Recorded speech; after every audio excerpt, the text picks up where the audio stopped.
Let me start off with a warning here. The content I'm about to discuss is incredibly violent. One of the best known Native Americans is the Chiricahua Apache Geronimo. Geronimo went on to become a ferocious warrior. To say the least, he was incredibly violent and vengeful. But why? When Geronimo was a young man, still in his late teens, he fell in love with a beautiful Apache woman. He went on to marry this woman and have 3 kids. Life was seemingly well, but everything changed in an instant. On a typical day in 1851, he was returning home from a trading expedition, and the sight he found when he returned to their camp was horrifying. His 3 children, his wife, and his mother were all murdered.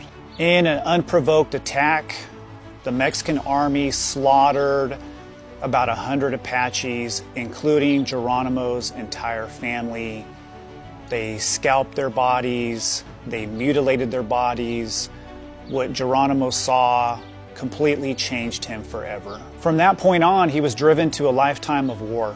A grief-stricken Geronimo burned all his family's belongings, which was customary for Apaches. Soon after, though, Geronimo had a vision.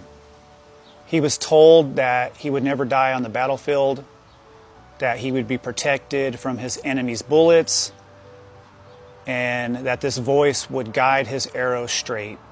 For the next decade, Geronimo and about 200 Apaches seek revenge for their families. We'll never know how many he killed, but he got his get back. He never forgave the Mexican army for what they did to his family. Some 30 years later, in 1882, Geronimo hears about a group of Apaches in Mexico who were massacred by the Mexican army. So he takes a trip to Mexico, specifically near Chocolate Pass near Galeana. On November 13th, 1882, Geronimo and Chief Jew lead a deadly ambush on Mexican forces, zeroing their sights on Captain Juan Mata Ortiz, the Mexican army officer who oversaw the massacre of the Apaches. They killed every Mexican soldier except 2. One they let live. The other one wasn't so lucky. Juan Mata Ortiz was told, "You're going to be given a slow death. No bullet, no arrow, no lance." The Apaches built a fire pit and burned him alive. Apparently, people come from all over the world to visit this site where Geronimo and the Apaches killed this Mexican army officer. The echoes of the past still linger. Let me know what you all think.